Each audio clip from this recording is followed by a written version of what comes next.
tema está en discusión permanente. ¿Por qué? Porque yo siempre digo que la causa de justificación del deber legal estuvo siempre ahí. Pero claro, cuando ya vamos tomando espacios, nos vamos encontrando que en el Ecuador, y creo que eso es culpa de los docentes y de los másteres, que no hemos escrito mucho, no hemos profundizado nuestro ordenamiento jurídico, y los aportes académicos y intelectuales es escaso. Y debemos siempre recurrir a otras realidades como es Colombia. Nosotros, por ejemplo, tenemos en Colombia desarrollado, yo tuve un profesor, Lameli, y él era experto en Derecho Internacional Humanitario. Y él tiene un libro, hecho en Francia, y él era asesor justamente, era ministro relator ministro de la Corte Constitucional, pero no titular, y era profesor y asesor de las Fuerzas Armadas. Entonces, Ramírez nos enseñaba, y ahí es donde poco a poco fuimos entendiendo, por lo menos en esta parte, qué es el derecho internacional humanitario, qué es los derechos humanos, y uno va profundizando. Con esta pequeña introducción quiero ver, como les decía, esta causa de justificación, cumplimiento del deber legal, lo que hace es encontrar lo que está oculto, lo que vamos a ver desde el punto de vista a denunciarlo, y vamos a ver en este aspecto epistemológicamente cómo lo vamos cambiando desde una visión de derechos humanos para ver si podemos transformar el derecho. Por favor. Yo parto de que conceptualizar qué es el bien. Mi ámbito de la conferencia va a ser dogmático, teoría del delito. Ustedes creo que han tenido ya intervención de personas que saben mucho del derecho internacional humanitario. Me han pedido que yo hable sobre nuestro código, y el objeto de estudio justamente va a ser la norma ecuatoriana. Y la norma ecuatoriana es muy importante, ¿por qué? Porque es nuestra realidad, y es la que debemos nosotros tener presente. ¿Para qué? Para poder entender y comprender que ese es el objeto de estudio que debemos entender, analizarlo, comprenderlo y poderlo aplicar de forma medida.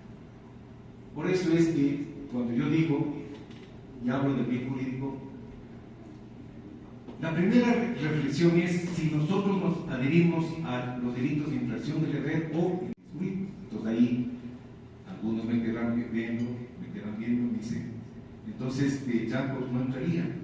Yo creo que Jacobs no entraría aquí en discusión. Entraría otra teoría, y la teoría del bien jurídico. Y ustedes ven las normas ecuatorianas, justamente en el artículo 29, establece que nosotros somos adherentes a la teoría del bien jurídico. ¿Qué es el bien jurídico? Dice el maestro Rosón Peña, son las condiciones necesarias para el desarrollo de la vida del individuo y de la sociedad. Entonces, cuando hace esta frase, lo que trata es justamente de ir diseñando que el bien jurídico pues, es una cuestión material y inmaterial, que le puede interesar a la parte, a la persona individual, como a la sociedad en sí. Y claro, si nosotros regresamos a ver el Código Orgánico Integral Penal, tenemos justamente la demarcación de los bienes jurídicos que están desarrollados en cuatro grupos en el Código Orgánico. Justamente los bienes jurídicos que interesan a la humanidad, después vienen los bienes jurídicos individuales, después vienen los bienes jurídicos supraindividuales y terminan los bienes jurídicos que le interesan al Estado. Esos son los cuatro grupos, los grandes grupos que tenemos en nuestro Código Orgánico, y eso es lo que nosotros tendremos que entender. El bien jurídico es, de acuerdo a cada uno de los títulos que nosotros tenemos en el Código, le van a dar ese valor, esa importancia, esa cuestión fundamental para poder tener protección para qué, de las acciones prohibidas que el legislador ha establecido en cada tipo penal. Por favor, sigue. Entonces, el bien jurídico tiene cuáles las funciones fundamentales del bien jurídico. Primero tener un límite de orientación al poder punitivo. Entonces el poder punitivo, cuando uno tiene el bien jurídico, es un límite al poder punitivo. Entendamos el poder punitivo, si nosotros retrocedemos en la historia, no es cuando comienza la modernidad, ¿no? Sino en 1215, lo dice Zaffaroni, justamente cuando el Estado o la comunidad, la sociedad, asume la sanción y deja de lado la venganza privada. En 1215 aparece el sistema inquisitivo y la Santa Inquisición se convierte en imposición de la ley.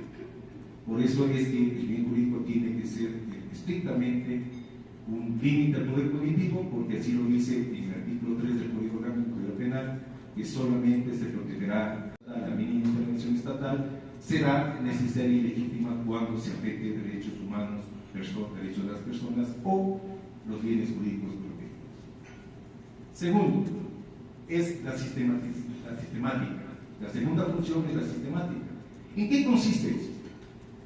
Es cuando se clasifican los delitos. Justamente, yo les había dicho, tenemos 4 grandes grupos de los bienes jurídicos: los delitos contra la humanidad, los bienes jurídicos contra la humanidad, que ahí vemos graves violaciones de derechos humanos y derecho internacional humanitario.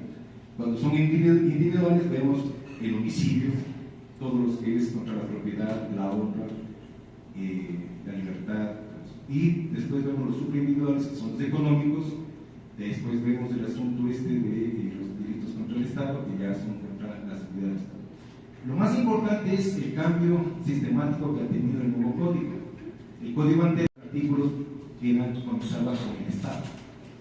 Si ustedes recuerdan, el 117 era delitos contra la seguridad, recién en el 450 aparecieron delitos contra la vida.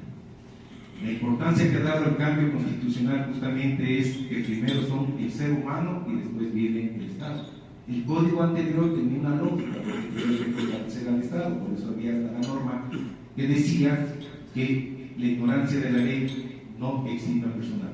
Esa es una frase liberal que era lo que tenía que ser justamente, es fortalecer al Estado. Con aquello, nosotros vemos que la organización del Estado, la organización del código, la sistematización del código, el ordenamiento del código, justamente lo que busca es proteger primero los delitos que le interesan a la humanidad y después a los delitos al individuo. La tercera es la función interpretativa. Esa función interpretativa lo que nos ayuda es a entender, es una interpretación teológica o finalista. El jurídico nos ayuda a ver si es que la acción prohibida es idónea, es conducente, inequívoca para ver si afecta o no afecta el bien jurídico. Si nosotros entendemos así, podemos interpretar para poder entender si esa acción puede ser, es peligrosa o no es peligrosa, si es una insignificancia o no tiene, es un delito de bagatela.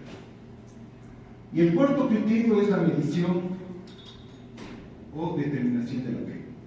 Aquí, el bien jurídico, de acuerdo al valor o al interés que tiene de proteger la sociedad, el bien jurídico será mucho más valioso o menos valioso. De acuerdo al ataque que pueda tener el bien jurídico puede agravar. Por ejemplo, en el caso de homicidio simple, este paraguas que cubre todo, tenemos que establecer qué es la anticultura. En el Ecuador tenemos, en la doctrina hay 2 posiciones que tienen que ver entre el tipo y la relación que tiene que ver entre el tipo y la anticultura. Cuando nosotros establecemos en el Código Orgánico, tenemos que el Código Orgánico Penal se adhiere a una teoría que se llama la teoría del tipo penal. ¿Qué significa esto? El tipo penal solamente es un indicio frente a la aplicación. Significa que la acción típica va a ser un indicativo que puede ser potencialmente antijurídica si es que no existe una causa de aplicación. La otra posición teórica es la teoría de los elementos negativos. En la teoría de los elementos negativos establece en cambio que no es un indicio, sino es una esencialidad. Es decir, el tipo va a ser parte de la antijurídica y por eso que la doctrina habla de típicamente antijurídico. Esa diferencia hace que nosotros resolvamos de diferente manera y cuando en la segunda posición, que es la teoría de los elementos negativos, se da la acción típica, pero si existe una causa de justificación, lo que se elimina es la tipicidad, es atípica, no antijurídica. en la posición primera, la del tipo penal, la que nosotros estamos adheridos, y de acuerdo a la redacción del Código Penal, nosotros entendemos que si es que la conducta es típica, pero no es antijurídica, la conducta se mantiene como una conducta típica, lo que no es antijurídica. Esa es la posición. Entonces, con eso nosotros, ¿qué tenemos que entender? Que la antijusticia es un juicio negativo, ¿cierto? Nosotros todos entendemos que es un juicio negativo. ¿Qué significa la palabra juicio? La palabra juicio es la capacidad que tiene la persona que, en su calidad de ser racional, de establecer si existe o no existe esa conducta como tal. Por eso yo cuando hago el ejemplo a los alumnos de pregrado les digo, hay un juicio de tipicidad y un juicio de antijusticia. ¿Qué hace el fiscal para establecer cuando inicia la investigación previa? Justamente está haciendo un juicio de tipicidad, antijusticia y de culpabilidad. Significa que está buscando los elementos del tipo penal adecuados, adecuar los hechos al tipo penal para establecer si es una conducta típica o no es típica. Ese juicio de negativo es justamente, vemos, si es que vamos a las palabras, la conducta típica va a ser negativa siempre y cuando sea antijurídica. Y cuando es antijurídica, de acuerdo a nuestro código, se establecen dos categorías. La primera es, ¿no es cierto?, el desvalor del resultado y el desvalor de acción.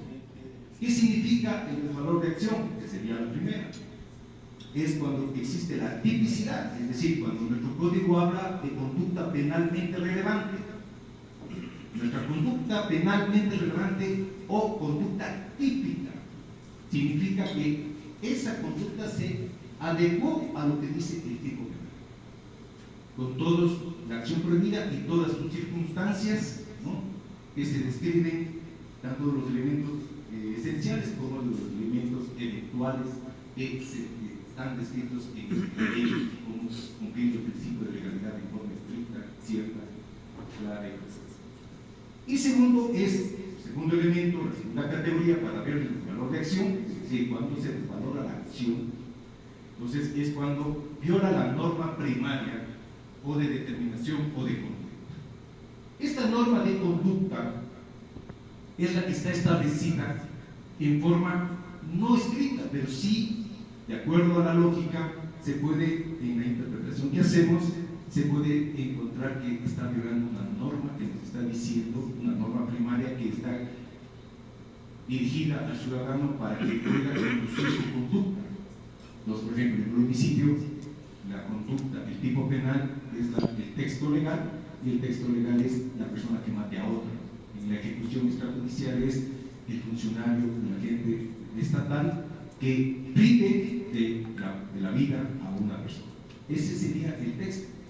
Pero ¿cuál es la norma? La norma es la que está implícitamente, se puede hacer una interpretación y se deduce lógicamente y se va a encontrar que es la norma que le está diciendo se prohíbe matar. Esa es la norma que cuando se dice, se adecua, el ciudadano está violando esa norma. Y esa norma es la que le prohíbe matar al ser humano. Significa influir en otra persona para que haga algo. Solamente con el hecho que tú le digas a esa persona que haga algo, te consume el delito. No necesita la otra persona hacer o no hacer. Son delitos de resultado formal. ¿Sí? Es como el delito de concusión. El delito de concusión solamente cuando se ordena o se exige dinero, está consumado el delito. No requiere la entrega del dinero. Entonces, por eso hay que tener muy claro cuándo es un delito de resultado formal y un resultado material. Entendemos aquí que siempre en el Ecuador consideran que debe haber resultado, no es que no hubo, el tipo no hizo lo que tenía que hacer, no. Tú como funcionario, como ciudadano, tú no puedes establecer acuérdense que el artículo 83 de la Constitución dice que tenemos que luchar contra la corrupción y tenemos que cumplir la ley y la Constitución. Estos son los deberes del ciudadano, son las responsabilidades del ciudadano. Y justamente estas normas constitucionales son las que a nosotros nos establecen que nosotros no podemos hacer ninguna conducta antijurídica, una conducta que vaya en contra de la ley. Entonces, volviendo al tema, requiere en los tipos de resultado la causación de un resultado como consecuencia distinta de la acción. Estos son, por ejemplo, la ejecución extrajudicial, es decir, cuando yo hago la acción es causalmente distinta de la acción, y ese es un resultado. Unida por una relación de causalidad material y por una relación de imputación objetiva. Ese sería el desvalor del resultado. Entonces, ¿qué es lo que está diciendo? Que no es suficiente solamente la causalidad, la relación de causalidad, sino que tiene que haber una relación de riesgo o de imputación objetiva. Es decir, tiene que crearse los criterios de imputación objetiva, de creación del riesgo, de realización del riesgo y de la establecidos en la fin de la protección cláusula. Estos son los criterios adicionalmente para establecer si existe o no existe aquella norma, aquella conducta, ese desvalor del resultado. Por favor, sí.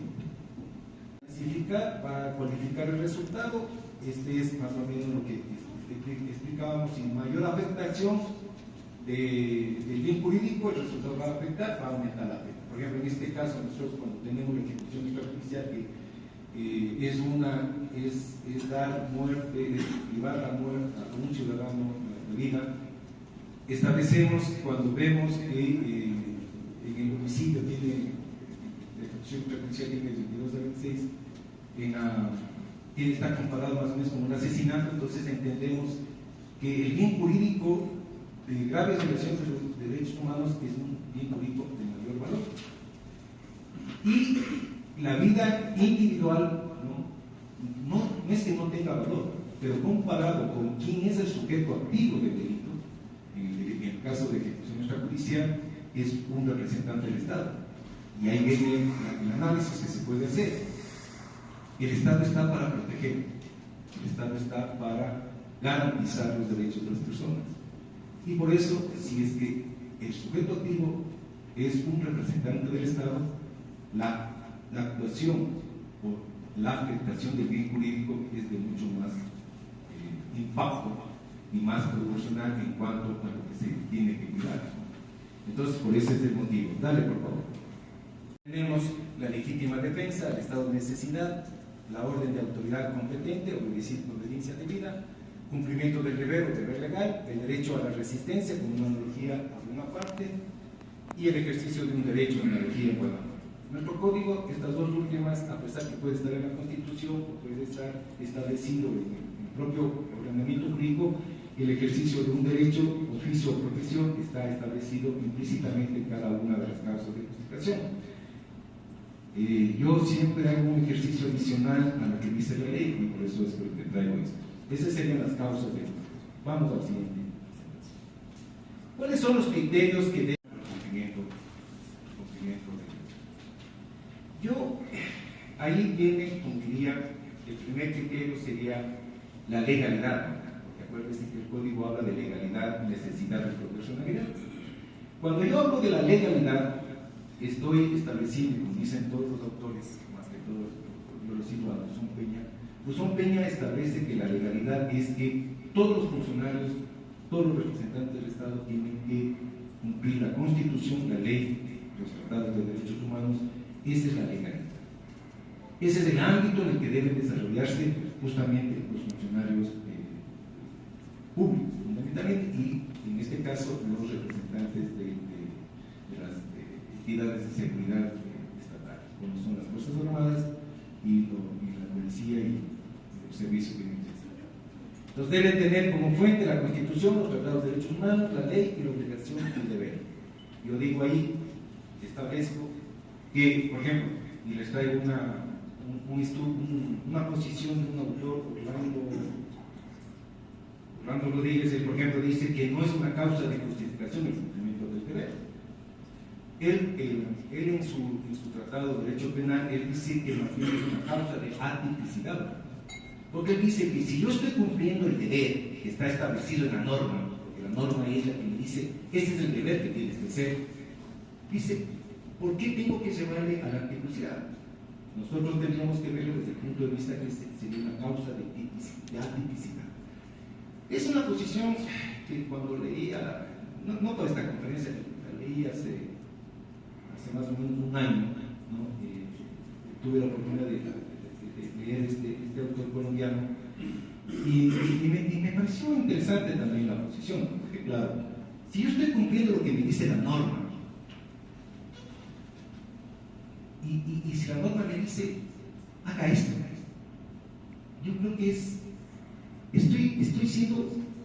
está quitándose un elemento del tipo penal, ¿no? Y la tipicidad no existiría, no se podría adecuar.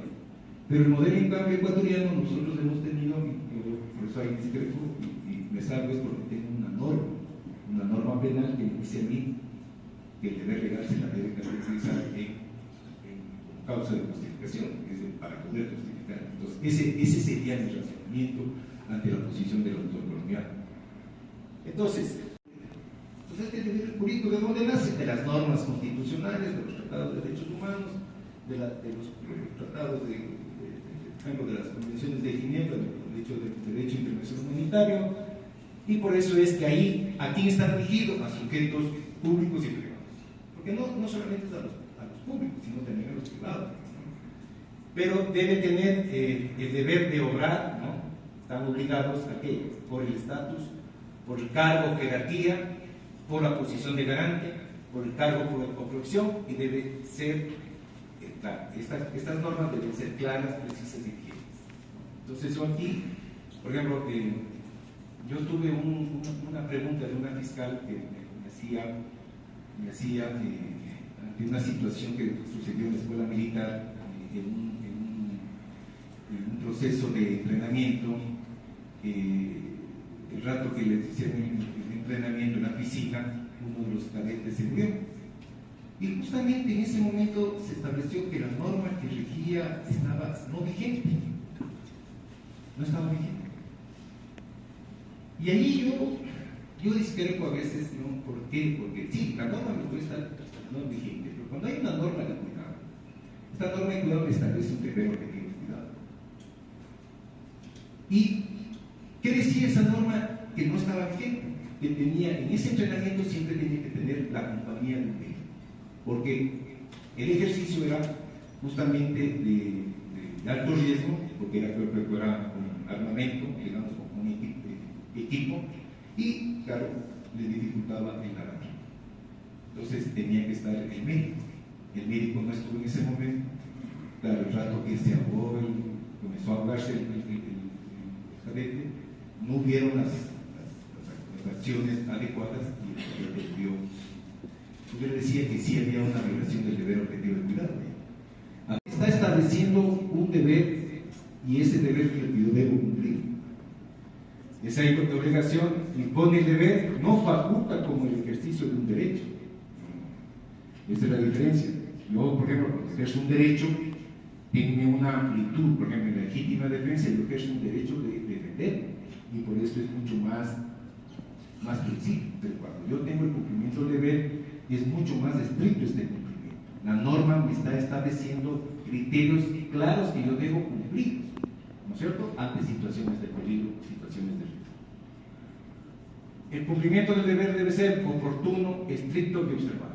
Son criterios que yo los he ido recuperando de las lecturas que he hecho, y me parece que este aporte que es en los españoles, fundamentalmente lo he leído del doctor Peña, él dice que tiene que ser oportuno, estricto y observado. Entonces, si el deber de actuar se puede aplicar un bien jurídico, ese ejercicio de la fuerza debe ser legal, necesario y oportuno. Y ahí vamos estableciendo. Si es que vamos a tener una afectación al bien jurídico, el funcionario o el servidor policial o militar tiene que tener una actividad de entrenamiento, de preparación fundamentalmente, para que él comprenda en qué situaciones está, ¿no?, y pueda entender cuándo es la legalidad, la necesidad y la oportunidad. Yo diría aquí, como dice nuestro código, la proporcionalidad, los tres criterios que a mí me parecen súper necesarios. Por favor, sí. Entonces, ¿cuáles son los presupuestos o criterios del deber legal? Primero, que el sujeto activo sea una autoridad o funcionario que tenga el deber jurídico para hacer uso de medios violentos en el ejercicio de su deber de su cargo. Entonces, claro, aquí yo traigo a colación y claro, cuando uno escribe, digamos, oye las palabras, dice el uso legítimo de la fuerza o de la violencia. Entonces uno tiene que recordar de dónde nace la legitimidad de la apropiación de la violencia. Uno tiene que ir a la teoría del contrato social, y justamente la teoría del contrato social es cuando el Estado asume ese poder, ¿no? Ese poder, y deja de lado a la víctima. Yo diría que desde 1215, cuando se deja de lado a la víctima, cuando se deja de lado el conflicto privado, y en ese momento es cuando el Estado o la autoridad asume justamente, legítimamente, y si nos vamos a la teoría del contrato social, estamos los propios ciudadanos, le cedemos legítimamente el uso de la fuerza para que el Estado ejerza tal legitimidad. Es un reconocimiento democrático y por lo tanto esa legitimidad hace que entendamos que quien tiene el monopolio de la violencia es solamente el Estado. Y por eso es que tiene el Estado no solamente las armas, sino el derecho penal, el derecho en sí, que es coacción. Y ahí está la legitimidad también. Entonces, primero tiene que tener ese ejercicio. Que es posible que el posible delito se haya cometido en el momento del ejercicio de sus funciones, ¿no es cierto? Que la conducta antijurídica que va a, digamos, a ver una injerencia debe estar en sus funciones. Que para el cumplimiento del deber le sea necesaria la utilización de medios coactivos, necesidad en abstracto, ya que sin la utilización de los mismos no le es posible cumplir su deber. Es decir, ahí viene que ya está entrando la necesidad, la legalidad, está la necesidad. Y que la violencia concreta, necesidad en concreto, posible sea el menor posible para la finalidad pretendida. Entonces yo siempre digo que cuando entra la necesidad, entra el criterio de racionalidad. Es como la legítima defensa, ¿no? En la legítima defensa ustedes tienen necesidad racional de la defensa. Entonces cuando la palabra racionalidad aparece como adjetivo de la necesidad, lo que está haciendo a esta necesidad, que es cuando no me queda otra acción, es decir, cuando no tengo otra forma de evitar, tengo que producir una acción. Esa acción es que defenderme, en este caso, será cumplir mi deber para proteger a un ciudadano o a mí mismo, o a bienes sociales desde el punto de vista del orden público. Entonces, y la racionalidad se convierte en instrumental. La racionalidad es instrumento. ¿Por qué? Porque tú vas a buscar el medio, como está diciendo ahí, el medio que ante la violencia yo tengo que escoger el medio, y ante la violencia en concreto tengo que usar ese medio. ¿Para qué? Para el fin legítimo. ¿No es cierto? Entonces la racionalidad. Entonces, claro, ¿qué pasa en este momento? Yo como funcionario, como servidor policial, tengo una violencia. Tengo que tener en mi capacidad, ¿no?, de reflexión, y ahí viene el entrenamiento que tiene el funcionario, tiene esta persona para poder entender qué puede usar. Vamos al siguiente punto. Debe ser de carácter personal. El carácter es el carácter personal del sujeto, entonces doble dimensión, orgánica y funcional. La orgánica es que pertenezca a una institución, y la funcional es cuando tiene actos de servicio. ¿Qué son los actos de servicio? Están ya determinados en el 30.1, son impropios. Los propios es cuando está en jornada laboral, y los impropios cuando no está en jornada laboral. ¿No es cierto? Ahí viene la funcionalidad, ¿no es cierto? Entonces en ese momento ustedes pueden entender que debe ser en actos de servicio. Pasemos. Deber legal orgánico. Pasemos, ya vamos a entender. Presupuestos para que existan las causas de justificación en cuanto al cumplimiento del deber. La persona que actúa en cumplimiento del deber o deber legal debe tener una norma. Policía, por ejemplo, tiene el artículo 163, en donde se establece la Constitución, en donde se establece justamente las tres funciones que tiene la policía, que es la seguridad ciudadana, el orden público y la protección de derechos. Ahí nace lo que debe ser, ahí está lo que el deber legal.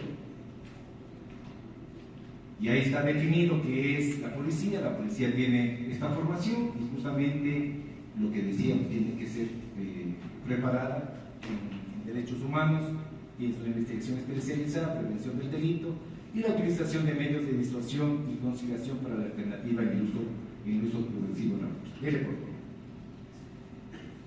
¿Cuándo debe actuar? Ahí establecimos cuando no se halle el servicio, ¿no es cierto? Puesto que la regulación de los miembros de la fuerza, digamos, ¿qué pasaba? Cuando yo era más joven, la policía, uno acudía a policía decía, no, ya estoy en franco y no tengo por qué meter. Esa mentalidad ha cambiado y ahora sí ya el servidor policial ya cuando acude, pues el servidor policial sí está en forma permanente, porque fue cambiando y comprendiendo que el servicio de seguridad, el servicio público de seguridad es 24/7.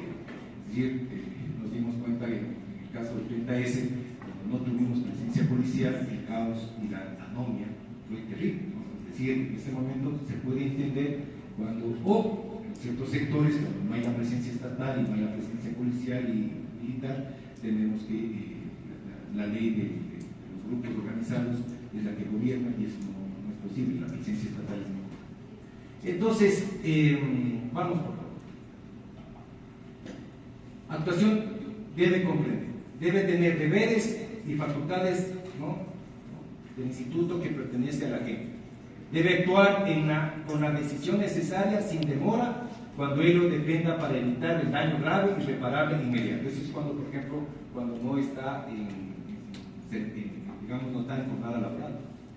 Y la imposibilidad de utilizar otro medio, la gravedad del hecho que determina la intervención y el grado de resistencia previamente intimado, ¿no? Ese sería más o menos como tenemos. Límites materiales al deber legal. Debe respetar la Constitución, como les decía, y yo siempre digo aquí, la primera misión de policía es, además de respetar los derechos humanos, justamente es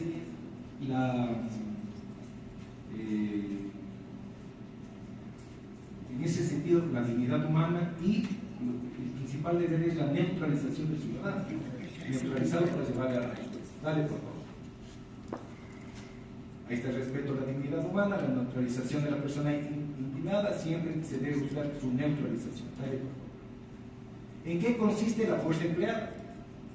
Que el recurso sea racionalmente necesario para la tutela de los intereses públicos y privados, cuya protección les viene a los sujetos legalmente comentados. Y ahí lo que les decía, racionalmente necesaria para la tutela de intereses públicos o privados. Es decir, yo debo actuar, ¿no es cierto?, en forma, cuando ya se presenta mi actuación, acuérdense, estamos en actos de servicio, estamos protegidos por la actividad legal, ¿no es cierto? Estamos respetando la Constitución, estamos respetando los derechos, estamos respetando la ley, la Constitución, los tratados de derechos humanos. Nuestra intervención será necesaria y debe ser racional. ¿Para qué? Para ver los intereses públicos y privados. Es decir, el ciudadano policía, el ciudadano militar, de las Fuerzas Armadas, ¿qué tiene que tener en cuenta? Que cuando va a actuar, tiene que tomar en cuenta que su actividad, su actuación, cuando sea necesaria, tiene que ser racional. ¿Para qué? Para proteger los bienes o los intereses públicos o privados.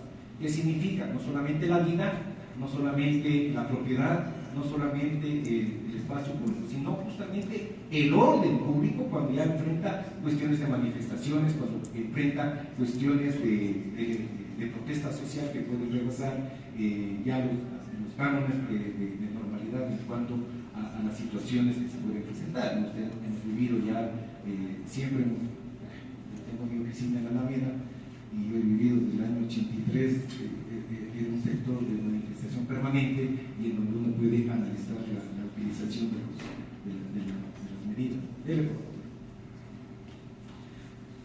Entonces, ¿cuáles son?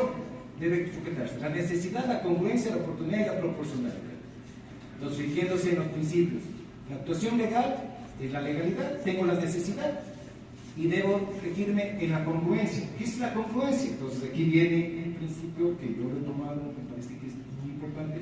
La congruencia es, siempre tiene que haber en la actuación íntima, interior que uno tiene como ser humano y en la actuación que uno va a hacer. Tiene que ser congruente. Es decir, siempre tiene que haber, en lo que vas analizando desde la actuación que se presenta, ¿no? Que se va presentando en el caso en concreto, la violencia en concreto, entonces, esa actuación íntima tuya, porque acuérdense que el ser humano piensa primero, estamos pensando, estamos reflexionando, estamos haciendo una actividad de conocimiento, ¿no es cierto? El conocimiento es esta aproximación al objeto y después vamos comprendiendo, vamos a interpretar. ¿Interpretar para qué? Para buscar el sentido de mi actuación. Y ahí viene el entendimiento, que viene a pasar a qué? A la actuación que vamos a hacer en la práctica, es decir, aplicando lo que nosotros tenemos en la cabeza. Entonces, si nosotros tenemos un buen entrenamiento, si tenemos una buena explicación, si tenemos unas buenas, entonces vamos a ser personas que podemos aplicar y tener actividades en forma racional. Entonces, y tenemos que tener la oportunidad, ¿en qué momento? Cuando se da o no se da justamente los actos de resistencia o de violencia. Y tiene que ser proporcional. Pero la proporcionalidad, yo siempre me refiero que la proporcionalidad no tiene que ver entre los dos medios, sino vista desde el punto de vista penal. Para mí, en esta parte, lo que es la proporcionalidad es el exceso que puede existir en la actividad que tú haces. Es decir, lo que busca la proporcionalidad es que no exista excesos en tu actuación.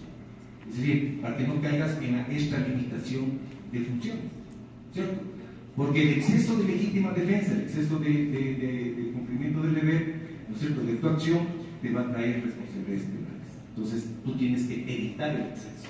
Ejemplo, yo tengo un ejemplo de un estudiante, los que me entregan a veces los casos para poder explicar en clase, en eventos académicos, es un estudiante de Mejía que dice que estaba parado, estaban haciendo una manifestación, un rato que la policía los comenzó a perseguir, los grupos de antimotines los comenzaron a perseguir, la policía iba con el escudo, con el colete, dice que cuando él entró a un lugar, el policía le empujó con el escudo, lo botó al suelo, le puso el pie y le puso el escudo.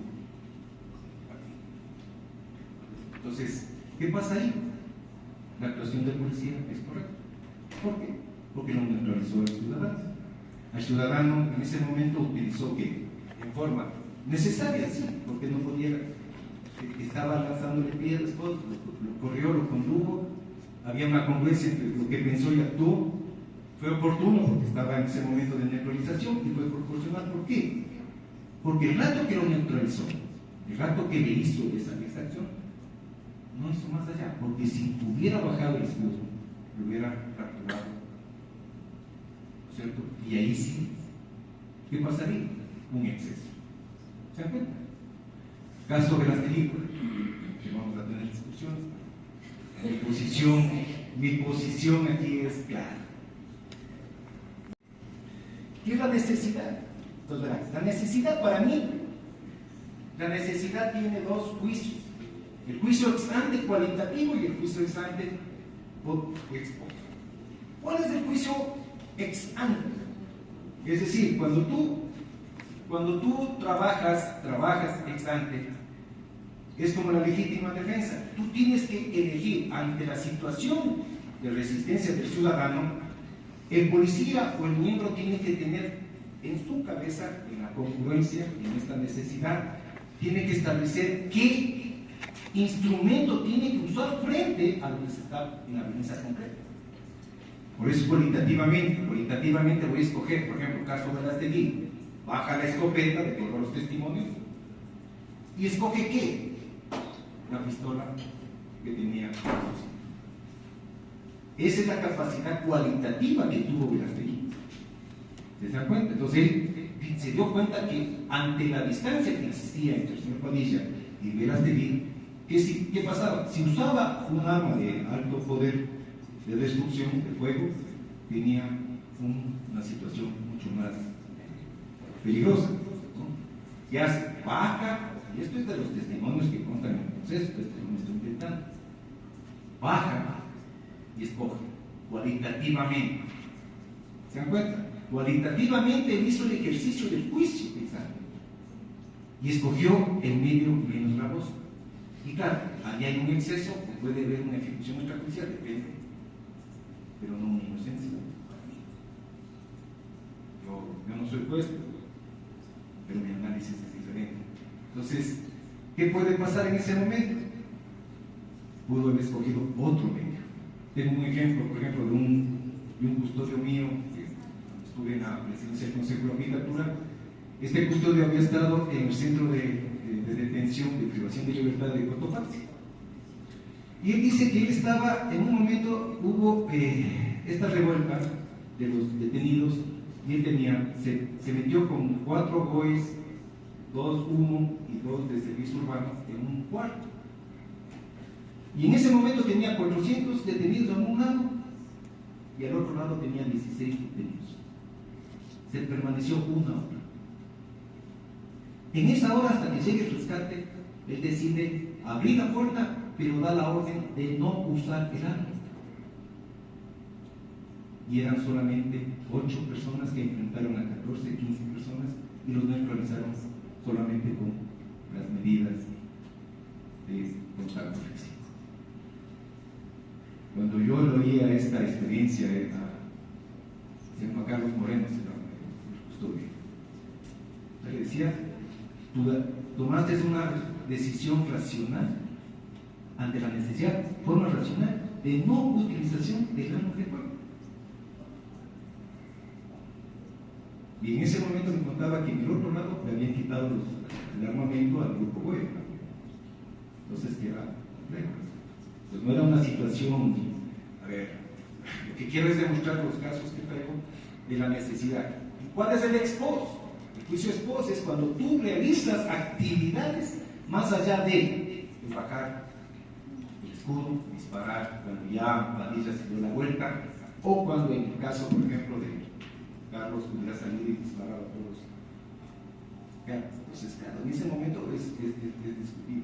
Pero lo que quiero es decir, el peligro, la necesidad de la gente. El peligro, la presión, es lo que te establece la necesidad de tu actuación. Forma racional entre el medio y el fin. ¿Cuál era el fin? Proteger. ¿Cierto? El fin, mantener el orden. El fin, entonces, esos son los casos que ilustran. Entonces, vamos por favor. Imputación subjetiva de este tipo de delitos. ¿Qué dice el código? Hay una resolución de Corte Nacional. Creo que no se apega a lo que dice la ley. Teóricamente hay varias posibilidades, pero nosotros tenemos, por ejemplo, una sola posibilidad para saber qué delitos son culposos, imprudentes y qué delitos son dolosos. Eso nada más de lo que me agradezco. Claro, bueno, el código mismo establece 2 diferencias entre la imprudencia y el doloso. El doloso, el código mal se hizo en poner un concepto de dolo en el código. Todos los autores, cuando yo recibía clases con el doctor Ricardo Gómez, decía que lo peor que puede hacer un legislador es establecer la definición de dolo en el código. Pero claro, nosotros tenemos dos clases. El dolo, como dice el código, es el conocimiento de los elementos del tipo objetivo y la ejecución voluntaria de la acción.